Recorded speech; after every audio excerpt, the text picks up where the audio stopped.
Eli had survived 2 winters on the streets of Tulsa by knowing one thing: when to move. So when 3 armed men breached the library doors at 7:43 a.m., silent, precise, eyes locked on one specific girl, Eli didn't freeze. He pulled her down behind the shelves before she could breathe. He didn't know her real name. He didn't know her father was one of the most dangerous men the U.S. Navy ever trained. And he had absolutely no idea that the men hunting her were already hunting him too. Before we continue, if you're already feeling the tension of this story, now is the best time for you to hit that like button and subscribe to this channel. Drop a comment below where you are watching from. It pushes the story to more people. Now let's enjoy the story together. The first thing Eli Cross did every morning was count. 7 quarters, 2 dimes, 1 nickel. He rolled them between his fingers in the dark. Not because he needed to confirm the amount, he already knew it by weight, but because the counting meant he'd made it through another night. That the cold hadn't taken him. That the overpass off the IDL interchange in downtown Tulsa had held its concrete above his head one more time, and the wind off the Arkansas River had not, despite its best efforts, finished what 2 years of hard living had started. He was 16 years old. He counted coins in the dark like a man 3 times that age. Jefferson High unlocked its east side bathroom at exactly 6:30 a.m.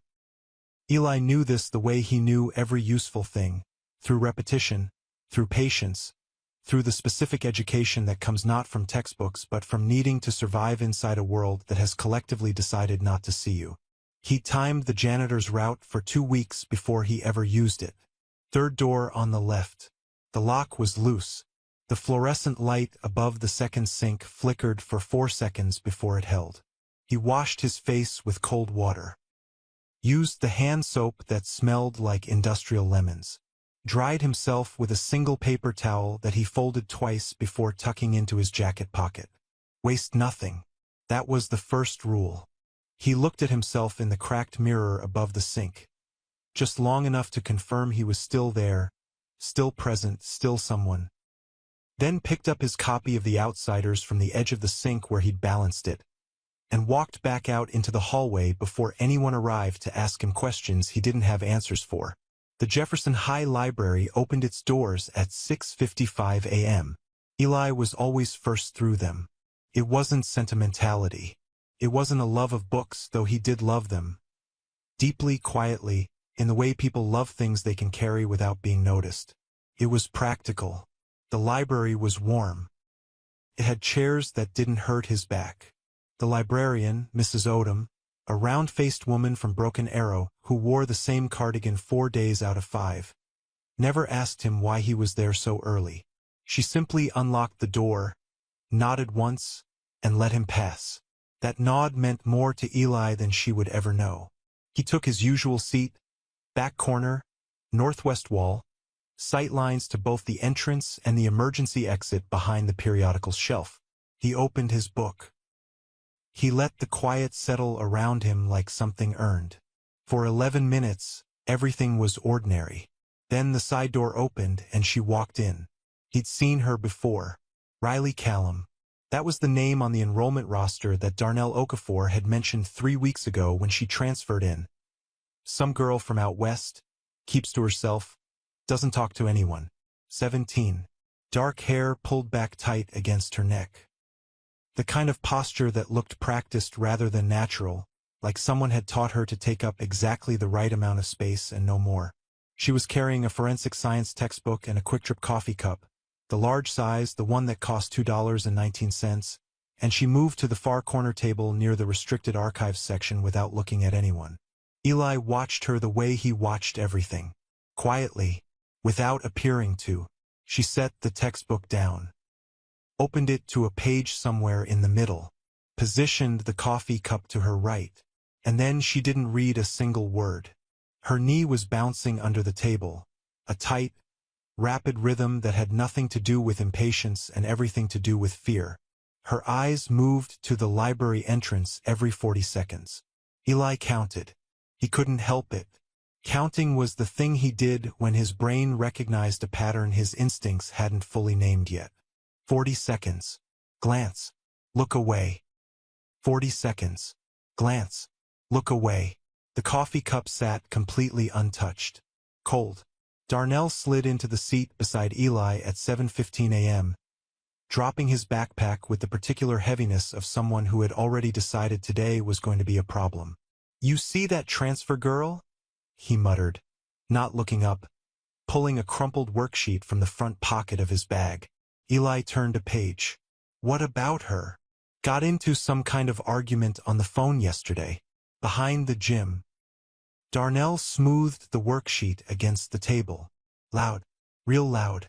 But here's the thing," he paused, lowered his voice further. "It wasn't English, and she wasn't crying or nothing. She sounded like she was giving orders." Eli said nothing. Darnell shrugged, apparently satisfied that he delivered this information to the universe, and bent over his worksheet. Eli turned another page, but his eyes didn't move across the words. By 7:30 a.m. the library had filled to its usual early morning population. 7 students scattered across the tables, Mrs. Odom behind her desk, the heating system clicking and groaning in the walls like it always did when the October temperature dropped below 40 outside. Normal. Ordinary. Safe. Eli had learned, the hard way across many cold nights, that the moment everything feels safe is precisely the moment you should be paying the most attention. He looked up from his book. Riley Callum had stopped bouncing her knee. That was worse. The bouncing knee was anxiety, manageable, human, ordinary. But she had gone completely still in the way that people go still when anxiety tips over into something beyond it. Her hands were flat on the table. Her eyes were fixed on the library entrance with an expression that Eli recognized in his own chest on the nights the temperature dropped past 10 degrees and the wind found the gap in his sleeping bag. It was the expression of someone who had stopped hoping and started calculating. She reached forward, opened her laptop, stared at the screen, and whatever she saw there made the last remaining color drain from her face. Eli was on his feet before he made the conscious decision to stand. He moved between the shelves, casual, unhurried, the practiced invisibility of someone who had spent 2 years learning how to cross a room without anyone tracking the movement, until he was close enough to see the screen over her shoulder. 1 second. That was all he got. A photograph. Her own face, lifted from somewhere slightly grainy, the kind of image pulled from a distance without the subject's knowledge. Underneath it, a block of text he couldn't fully read, and below that, coordinates, a location pin, and beside it, a time stamp that made the air leave his lungs completely. 7:43 a.m. Jefferson High School Library, Tulsa, Oklahoma. Riley slammed the laptop shut. She turned, saw him standing there. Her eyes went wide, not with embarrassment, not with irritation, with terror. "How long were you? How long have you known?" Eli asked quietly. She stared at him, said nothing. Eli looked at the clock mounted above Mrs. Odom's desk. 7:41 a.m. 2 minutes. His eyes moved to the library entrance, both sets of doors, the main double entry and the side access from the east corridor. Then to the emergency exit behind the periodicals wall. Then to the 7 other students distributed across the room. Then back to Riley, Nora, whose hands were now pressed flat against her closed laptop like she was trying to keep something inside it from getting out. "Get up," Eli said. "What?" Quietly. He was already moving, already pulling the strap of his bag across his shoulder, already calculating the distance to the Northwest Archive shelving unit.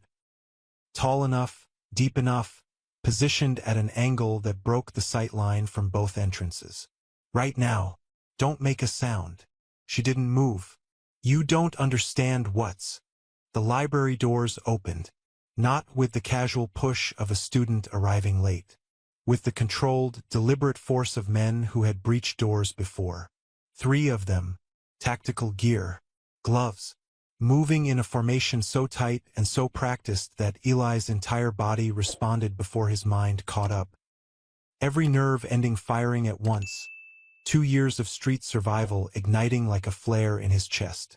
He grabbed Riley's wrist, pulled her low, and the last thing he saw before they dropped behind the shelving unit was that every single one of those men's eyes went directly to the corner where Riley had been sitting, like they had her position memorized, like they had been watching her, long before they ever walked through that door. There are moments in a person's life that split time in half. Before and after. Eli Cross had lived through enough of them to recognize the exact sensation. The way the world narrows to a pinpoint, the way sound becomes strange and distant, the way your body stops waiting for your brain to catch up and simply moves. He'd felt it the first night he slept outside in November and understood, truly understood, that no one was coming for him.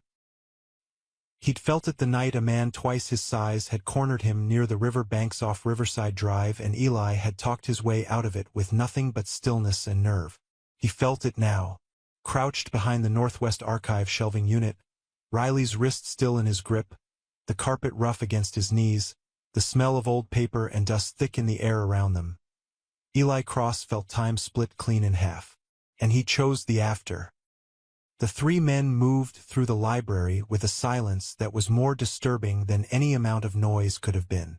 Eli pressed his back against the shelving unit and calculated through the gaps between books, watching them the way he watched everything, in pieces, building the full picture from fragments. First man. Point position, weapon held low against his thigh, eyes sweeping left to right in a pattern too disciplined to be anything other than trained. Second man. Covering the east corridor entrance, body angled to maintain a sight line to the main doors simultaneously. Third man. Moving along the far wall toward the windows, cutting off the natural exit routes one by one. This was not chaos. This was choreography. Eli had seen enough danger to know the difference between people who brought violence and people who delivered it. These men delivered it, professionally, without heat. That was the thing that frightened him most. Across the room, frozen at his table near the window, Theo Briggs sat with both hands flat on his open textbook, eyes wide, chest barely moving. Closer to the entrance, Kezia Morales still had her headphones in, head bent over her notebook, completely unaware that the temperature in the room had just changed in a way that had nothing to do with the heating system. Eli looked at Theo, held his gaze, made a single slow gesture with his free hand, stay flat, do not move, and watched Theo's throat work as he swallowed and gave the smallest possible nod. Kezia he couldn't reach. He had to hope the men reached her last. Beside him, Riley's breathing had gone shallow and rapid, the kind of breathing that precedes panic, that lives right on the edge of a sound escaping without permission. Eli turned to her, put 2 fingers against her forearm. Not a grip. Contact. Steady. Here. Present. Hold. She looked at him. He held her gaze and breathed. Slowly, deliberately, exaggerating it just enough for her to follow. In through the nose. Out through the mouth. She followed. Once. Twice. Her breathing slowed by a fraction. It was enough. The first man stopped. Eli watched him through the gap between a row of encyclopedias and a shelf of archived Tulsa World newspapers from the 90s. The man was standing in the center of the room now, completely still, head moving in small precise increments as he swept the space. He reached up with 2 fingers and pressed them against his left ear. An earpiece, flesh-colored, nearly invisible, and listened, then spoke. For words. Low. Clipped. Eli caught 3 of them. Not English, not Spanish, not any language he'd heard in the day labor camps off Apache Street where half a dozen countries converged at dawn over bad coffee and hard work. This was something else. Something that moved in short, percussive bursts, stripped of anything unnecessary. Operational language. The kind that exists not to communicate feeling but to transfer information with zero margin for misinterpretation. These men were not criminals. They were operators. Eli's eyes moved to the emergency exit behind the periodicals wall. His brain had mapped it the first week he started using this library. Second nature by now, the same instinct that made him note the loose east bathroom lock, the blind spot near the principal's office on the second floor. Every useful detail of a building he depended on for survival. The exit was 31 feet from their current position. A straight line with one obstacle, the reference desk in the center of the room. He moved his gaze to the door, and felt something cold drop through his chest. The push bar had a chain looped through it. Padlock. Combination style. Closed tight. He stared at it for a full 3 seconds to make sure he was seeing correctly. The chain was new. The silver was still bright, unmarked by the scuffs and oxidation that built up on hardware over time. Someone had placed it there recently. Not last week. Not last night. This morning. Before the library doors had even opened. Before Mrs. Odom had arrived with her key and her cardigan and her quiet, dignified nod. Someone had been inside this building before any of them and had locked the one exit that the cameras in the main corridor couldn't cover. The planning behind this reached back further than this morning. It reached back days. Riley's mouth was at his ear, barely a breath. They're not here for the school. Eli didn't look at her, kept his eyes on the 3 men. I know, he said. They're here for me. A pause. The kind of pause that carries weight that words haven't been found for yet. Eli. There are things about why I'm at this school that I haven't. Later, he said. Not dismissive. Not cold. Just the particular economy of someone who understood that information had its time and this was not it. She went quiet. The second man had worked his way to the reference desk. He reached across it, unhurried, deliberate, and lifted the desk phone from its cradle. Set it face down on the desk without a word. Cutting communication. Eli's jaw tightened.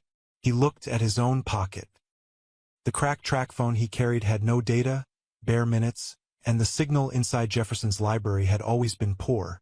The building's old construction ate signals the way it ate heating efficiency. He didn't know if a text would send. He didn't know if there was time. He didn't reach for it. Not yet. The third man had reached the windows along the south wall. He moved behind Theo Briggs with the indifference of someone passing furniture, and for one terrible moment Eli's entire body locked. But the man kept moving, eyes forward, Theo apparently beneath the threshold of his concern. Then the man stopped, turned slowly, and looked directly at the northwest shelving unit. Eli stopped breathing. 30 feet between them. A row of shelves 6 feet tall loaded with encyclopedias and archived journals and 2 decades of National Geographic. Solid enough to block a sight line, but not solid enough to stop anything that moved faster than a human eye. The man took 1 step forward. Then another. The gap in the shelves was narrow, but it existed. Another 3 feet and the angle would open just enough. Just enough to see a pair of worn sneakers on the carpet. A dark hoodie. A girl with her back pressed against the shelf and her hands balled into fists. 2 more steps. Eli measured the distance to the nearest shelving unit perpendicular to them. If he moved now, shifted their position by 4 feet to the left, the angle closed again. But moving meant sound. Sound meant.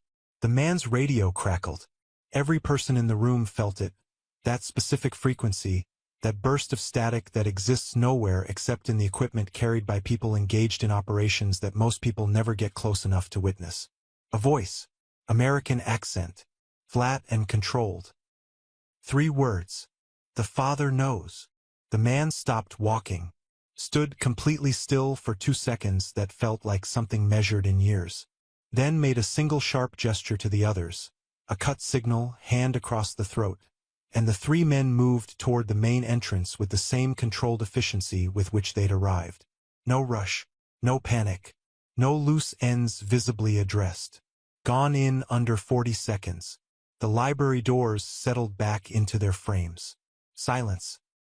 Eli stayed behind the shelf for a full 30 seconds after the sound of footsteps disappeared. Old habit. The danger that turns back is more dangerous than the danger that keeps going. When he finally straightened, slowly, carefully, his legs were steady but his hands were not entirely. He looked at Riley. Her back was still pressed against the shelf. Her eyes were fixed on the middle distance, focused on something that wasn't in the room. Her coffee cup was still on the table across the library, still cold, still untouched, as if the last 7 minutes had happened in a separate universe from the ordinary Tuesday morning it had interrupted. Riley. She didn't respond. Riley. Firmer. Present. Her eyes found him. And Eli asked the question that had been building in his chest since the moment those doors opened. Since the moment he'd watched 3 trained men sweep an entire room and find it with their eyes before their feet had crossed the threshold. Who is your father? She looked at him for a long time, the kind of look that holds an answer it isn't ready to release. Then something shifted in her expression. Not fear, not relief, not the shock that had been living in her face for the last 7 minutes. Something that looked, unmistakably, like the particular weight of a secret that has been carried too long and has finally found the moment it can no longer be contained. She opened her mouth, and the library doors opened again. Not with the force of the men who had come before. With the specific, practiced authority of law enforcement. Badges out. Radios crackling. Voices loud and overlapping. And directly behind the first wave of Tulsa PD uniforms, moving with a quietness that had no business existing inside that amount of noise, were 2 men in plain clothes. No badges visible. Virginia plates on the black SUV Eli could see through the library window, parked directly in the faculty lot where it had no right to be. The 2 men's eyes moved across the room in one smooth sweep, and landed on Riley.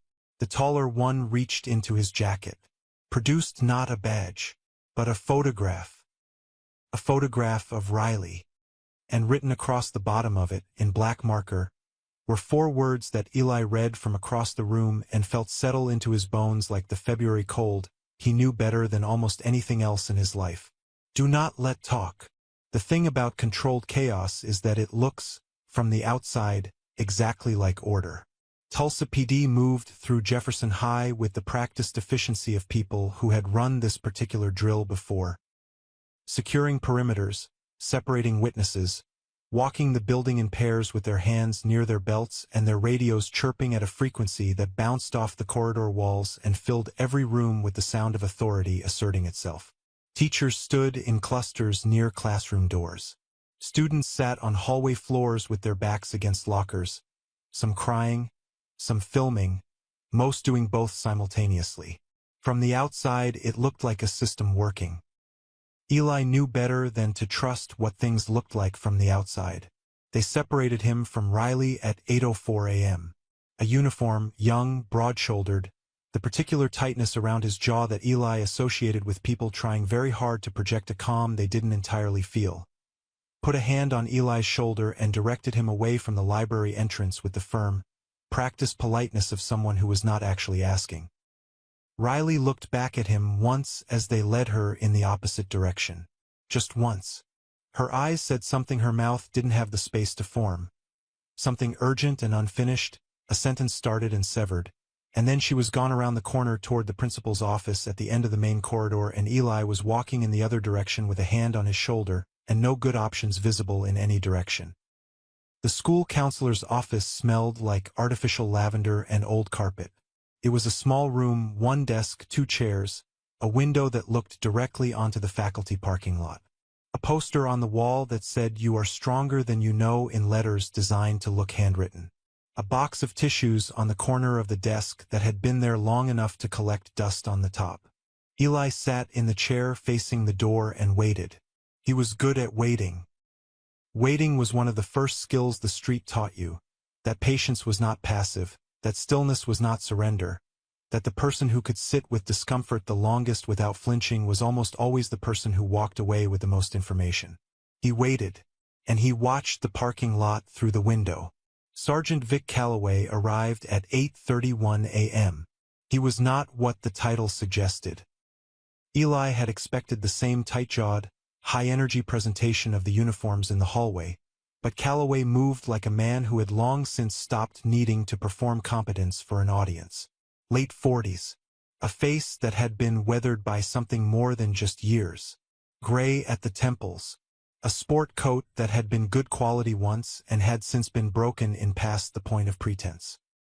He sat down across from Eli, set a yellow legal pad on the desk between them, and looked at him for a moment without speaking. Eli looked back. "Eli Cross," Calloway said. Not a question. Confirming. "Yes, sir." "You're enrolled through the District Displaced Youth Program." "Yes, sir." Calloway nodded slowly. Made a small sound that wasn't quite agreement and wasn't quite skepticism. Something that lived in the space between. He uncapped a pen.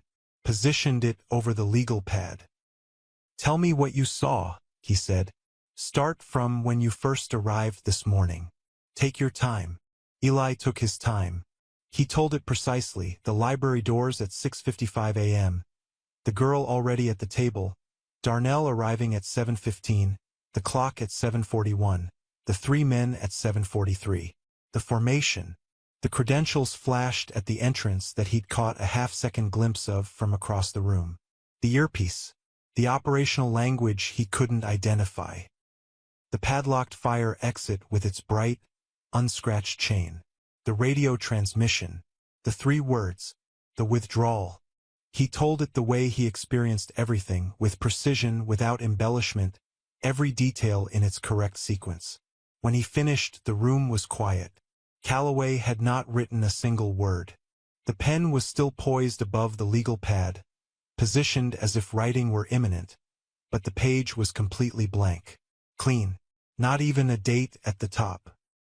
Eli looked at the blank page, then looked at Calloway.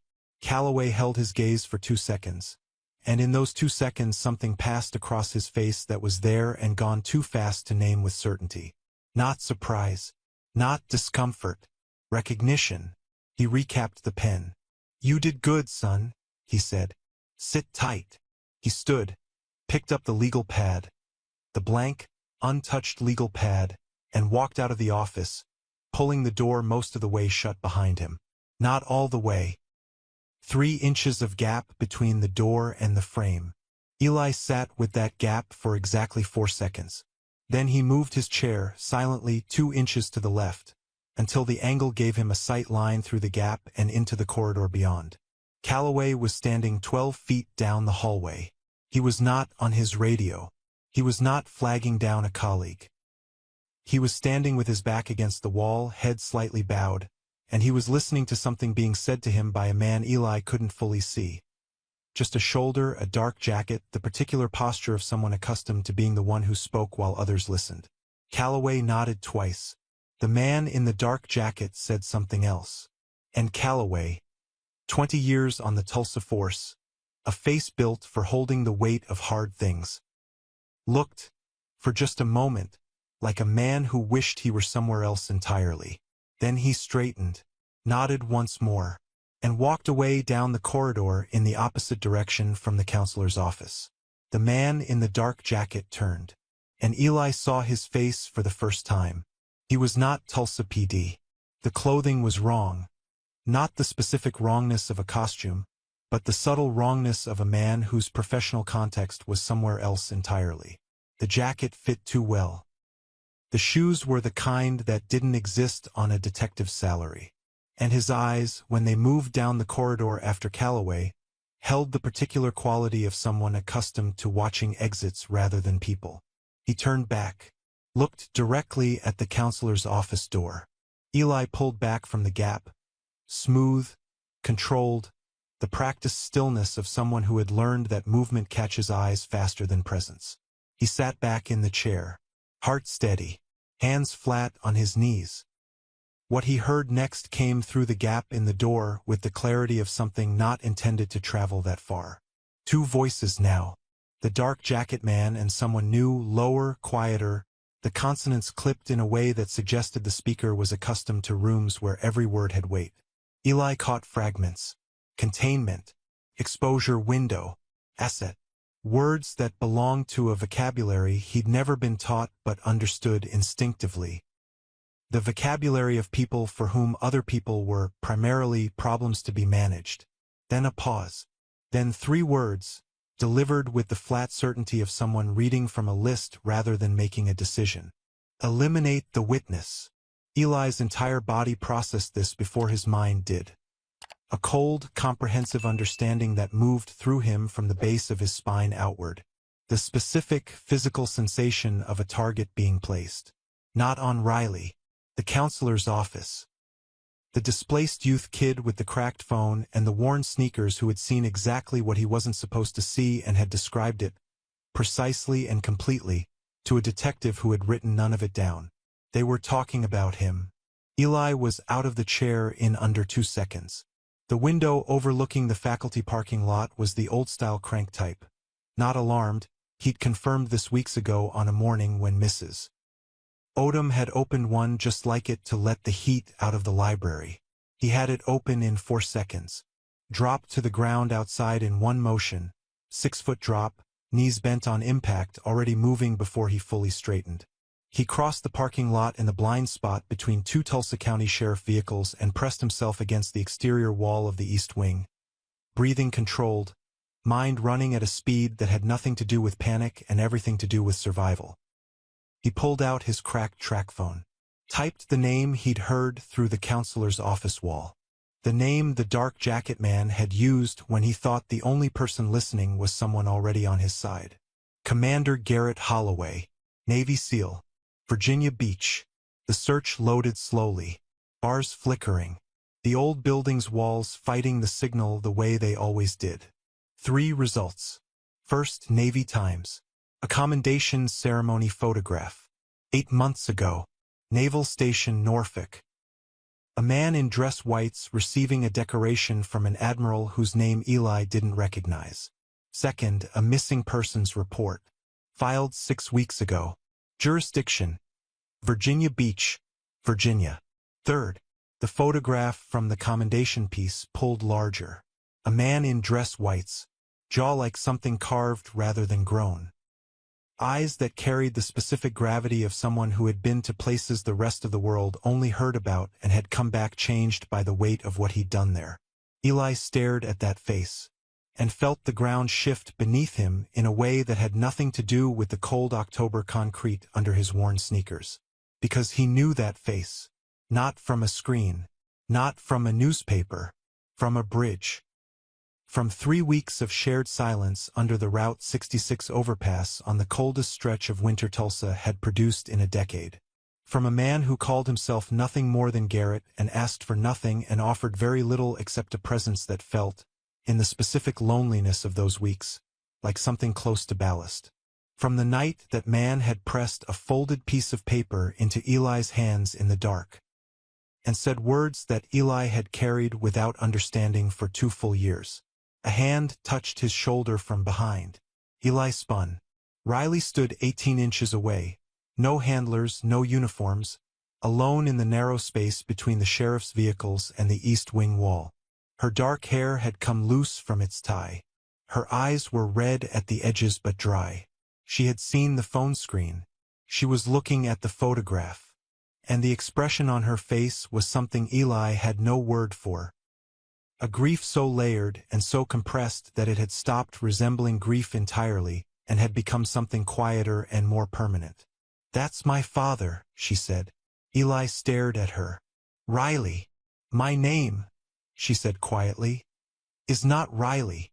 She looked up from the photograph, met his eyes with the particular steadiness of someone who has been carrying a truth so long that releasing it feels less like relief, and more like finally stepping off a ledge they've been standing on for months. Her name was Nora. Nora Holloway. She said it the way people say things they have been forbidden from saying for so long that the word itself feels dangerous in the mouth, carefully, deliberately, like handling something that could cut if gripped wrong. Not a confession. Not a relief. A reclamation. Eli let it settle between them in the narrow space behind the sheriff's vehicles. The October wind moved through the gap and carried with it the smell of exhaust and dead leaves and the particular cold that arrives in Tulsa not gradually but all at once, as if the season simply decides and the city has no say in the matter. He looked at her. She looked at the photograph on his cracked phone screen. Neither of them spoke for a moment that stretched longer than its actual seconds. "How long?" Eli asked. Nora didn't pretend not to understand the question. 3 months, she said, since I transferred in. Before that, she stopped, reorganized something behind her eyes. Before that we were in Phoenix. 6 weeks. Before Phoenix it was a place outside Knoxville that doesn't have a name worth remembering. Moving. Always. She said it without self-pity, which somehow made it land harder. They call it protective relocation. New name, new school, new city. Same fear. She paused. Same jacket. Eli glanced at the jacket. Dark navy, slightly too large across the shoulders, the kind of garment chosen for durability rather than appearance. He'd noticed it before without filing it as significant. He filed it now. Your father arranged this, he said. The relocation. My father's people arranged it, she said. And something in the way she separated those two things, father and father's people, told Eli that the distinction mattered enormously. He went missing 6 weeks ago. After that, I stopped trusting the arrangement. Eli looked at the photograph again. The man in dress whites. Commander Garrett Holloway. The jaw. The eyes. The specific gravity of someone built by circumstances that most people only read about. And beneath all of that, beneath the uniform and the decoration and the institutional context of a naval station Norfolk commendation ceremony, the face of a man who had sat across from Eli in the dark under the Route 66 overpass on nights cold enough to make the concrete feel alive with it, and said almost nothing, and asked for almost nothing, and somehow made 3 weeks of the hardest stretch of Eli's life feel marginally less like drowning. The memory arrived not as a thought but as a physical sensation. The specific cold of that February, the wind off the Arkansas River finding every gap in every layer he owned, the small sounds of the city continuing its life at a distance that felt, on those nights, like another world entirely. He had called himself Garrett. Just Garrett. No last name. No explanation. No story offered and none requested. That was the unspoken contract of the overpass. The one rule everyone beneath it understood without it ever being stated. You didn't ask. You didn't tell. You simply existed in proximity, and that proximity was, in its own stripped-down way, a form of company. He was there, Eli said. Nora looked at him. What? Your father. Eli kept his eyes on the photograph. 2 winters ago. He was living rough under the Route 66 overpass near the IDL interchange. He was there for 3 weeks. The silence that followed was the kind that changes the shape of a conversation permanently. Nora stared at him, not with disbelief, with something more complicated than disbelief. The expression of someone watching 2 pieces of information collide that their brain had filed in completely separate categories. That's not possible, she said, but her voice said something different from her words. Her voice said, I knew something happened that I was never told about. He called himself Garrett, Eli said. Didn't talk much. Didn't ask questions. Had the hands of someone who built and broke things for a living. He paused. The night he left, February, temperature was 11 degrees. The wind was coming off the river like it had a grudge. He gave me something. Nora had gone completely still. He pressed a folded piece of paper into my hands, Eli continued. And he said, he stopped, made sure he had the words exactly right, the way he'd made sure of them every time they surfaced in the 2 years since. He said, if anyone ever comes asking about a girl named after the sunrise, you know nothing. You hear me? Nothing. The wind moved through the gap between the vehicles. Nora's eyes had filled, not with tears that fell, but with the kind that build and hold and become their own kind of weight. Named after the sunrise, she repeated, barely audible. What does that mean? She looked at him. Nora, she said quietly. In the language my grandmother spoke, it means light. First light. A breath. Sunrise. Eli looked away. Because what came next was the part he'd been carrying without knowing he was carrying it. The specific weight of a thing done in ignorance that turns out, in hindsight, to have mattered in ways that couldn't be undone. I never opened it, he said. The paper. I burned it. Flat. direct. The way he said everything that cost him something. 6 weeks after he left. February turned into March, but the cold didn't get the message. I was on the Arkansas River banks near the Riverside Drive underpass. Temperature dropped to 9 degrees overnight and I was out of options.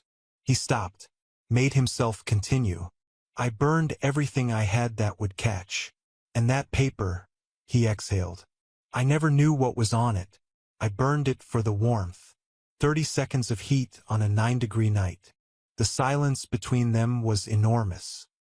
Nora processed this with the stillness of someone who has learned, through prolonged necessity, to absorb difficult information without visible collapse. But something moved across her face. A grief so precisely targeted it was almost surgical.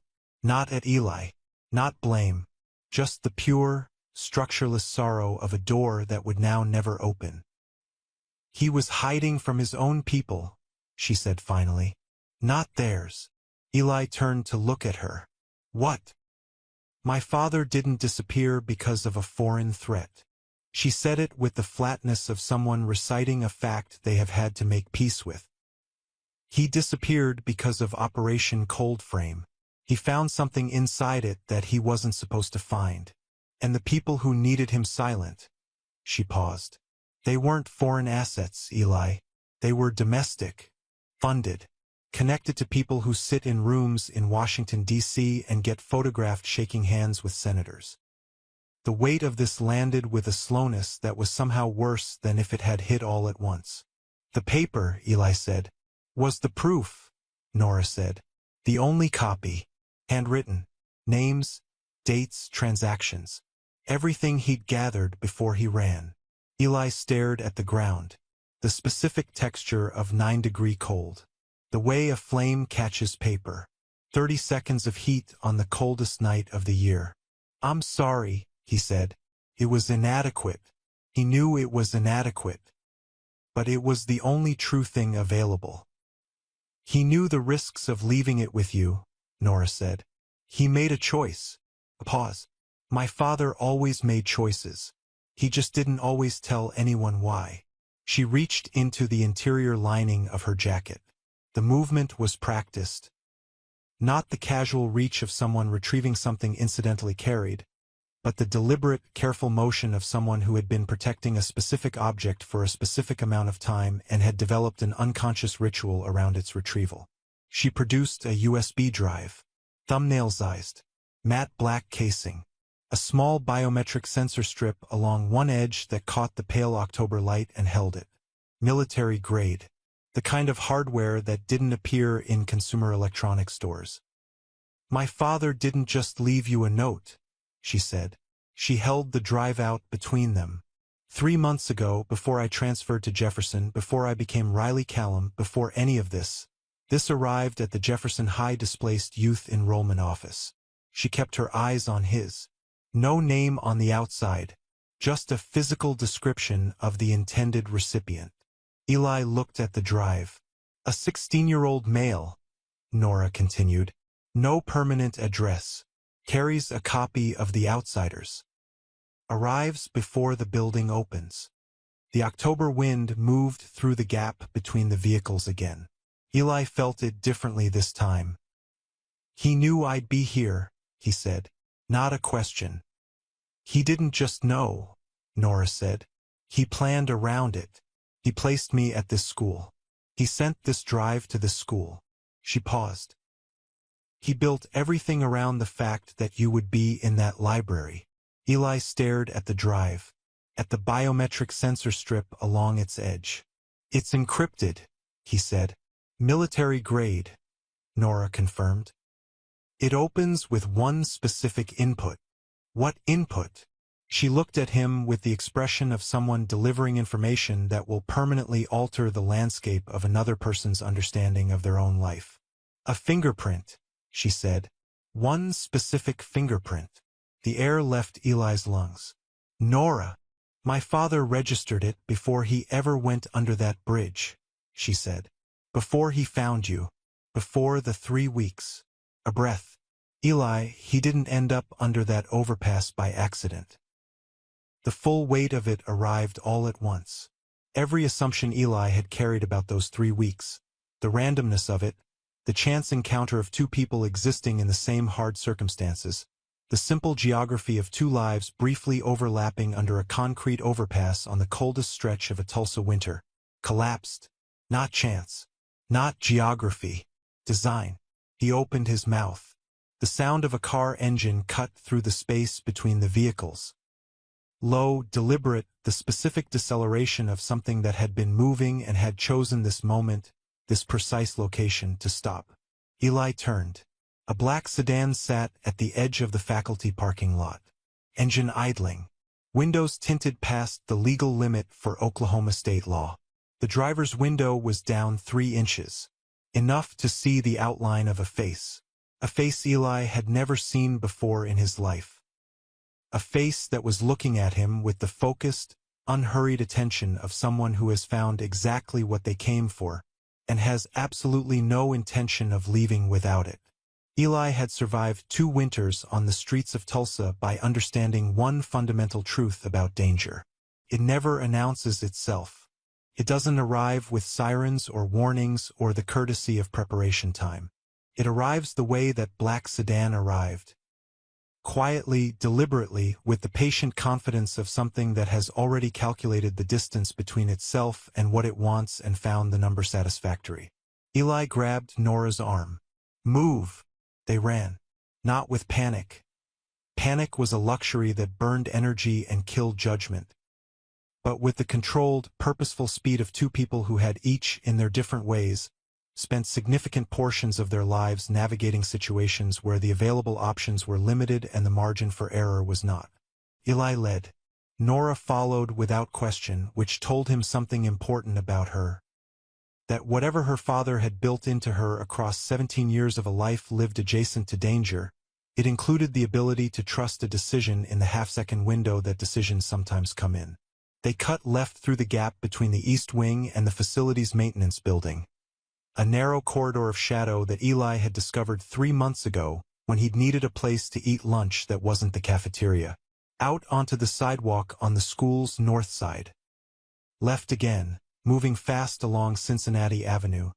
Away from the faculty lot and the sedan and the face that had looked at Eli with the patient certainty of a man running out of reasons to wait. Eli didn't look back. Looking back was how you ran into things in front of you. They covered 6 blocks before Eli pulled them into the doorway of a coin laundromat on North Peoria Avenue. The 24-hour kind, fluorescent lights humming their perpetual indifference, 2 machines running their cycles, a woman in the far corner folding a University of Oklahoma sweatshirt with the focused attention of someone who had decided the rest of the world could manage without her involvement for a while. If you've made it this far in Eli's story, you already know this isn't the kind of channel that gives you halfway. We go all the way in every single time. If the story has grabbed you, hit that subscribe button right now, because what happens in the next few minutes of Eli's life is the moment everything this story has been building toward finally breaks open.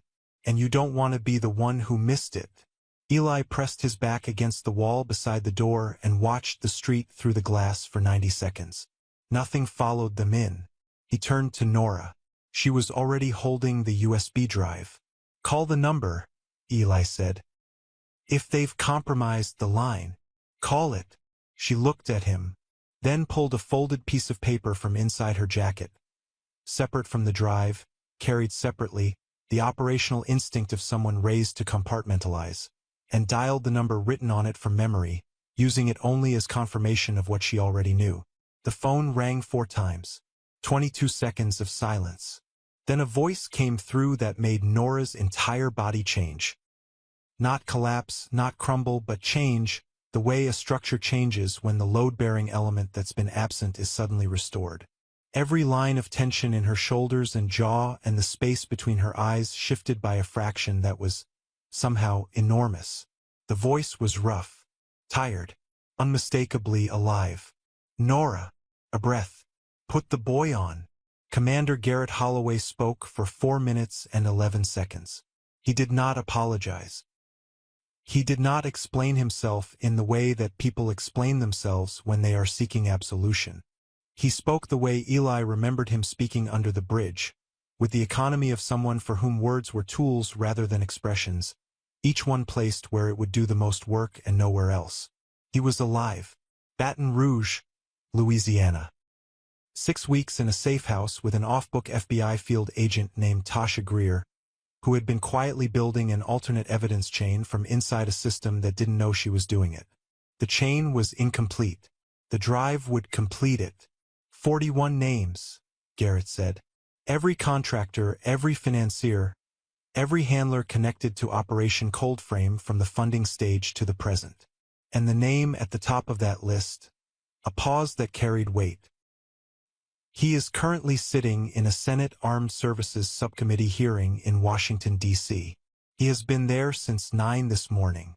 They are commending him for his record on national security oversight.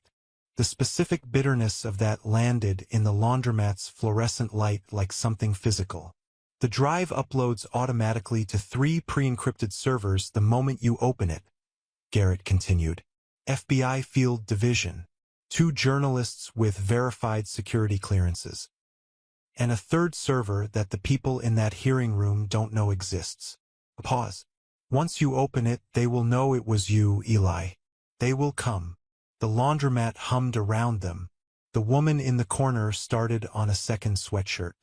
One of the machines finished its cycle and clicked into silence. They're already coming, Eli said.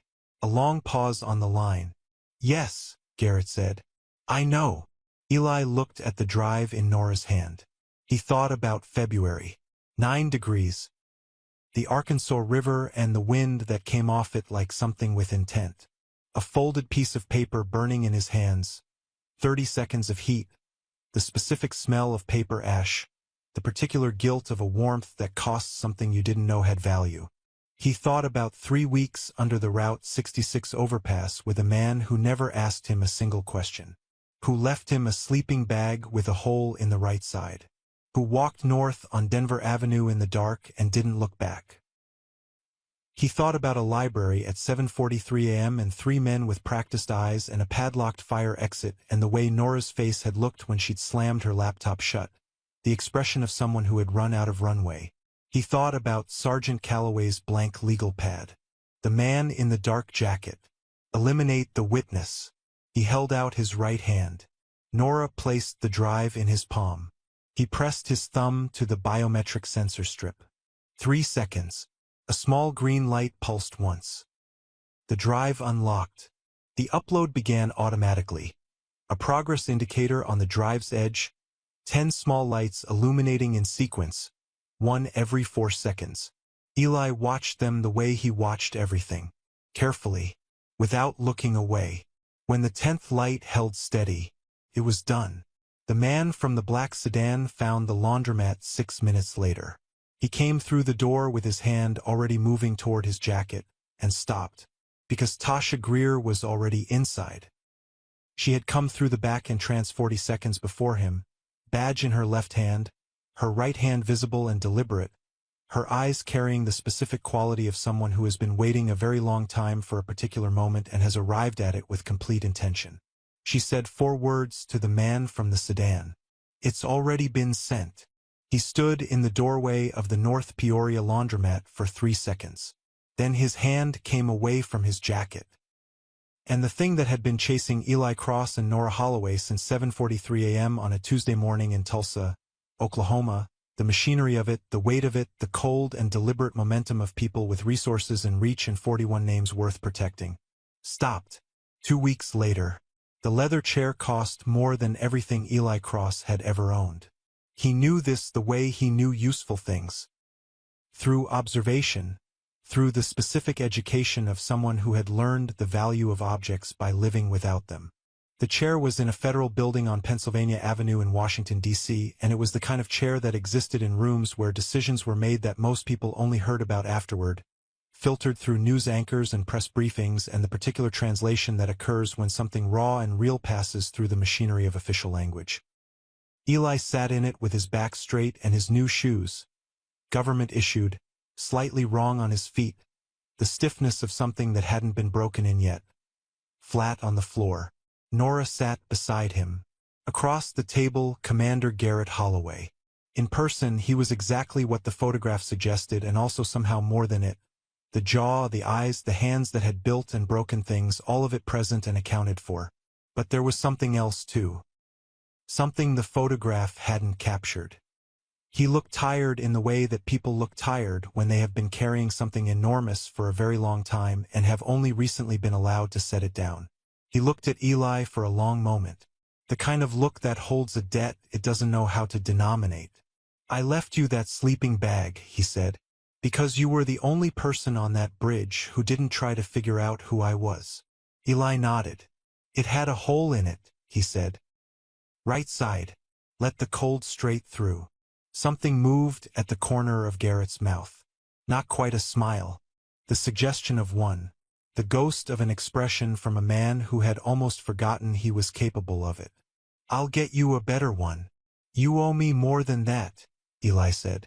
And in a room full of people with titles and authority, and the particular confidence of those who have never once had to count coins in the dark to confirm they survived the night.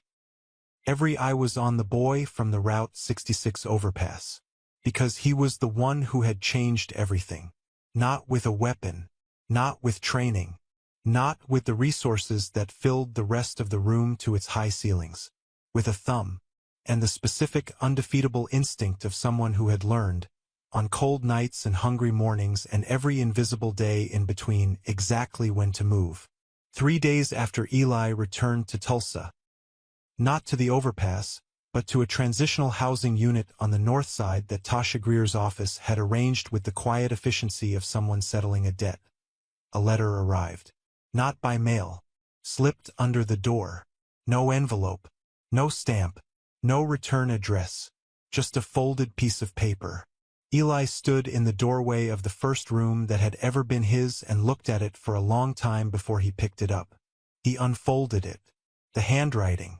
The fold marks. The specific weight of the paper. Identical. Word for word. He had watched it burn. He had felt the warmth of it on a 9-degree night and carried the ash of it in his memory for 2 years. There was never supposed to be a second copy. He turned it over. For words on the back. Written in handwriting that did not belong to Commander Garrett Holloway. That did not belong to anyone Eli had ever met. For words that opened something in the story that the last 2 weeks had not closed. That had never been close to closing, that existed, Eli now understood, in a space that 41 names and 1 USB drive and 1 Senate subcommittee had not touched and might never touch. For words. Your turn, Eli Cross.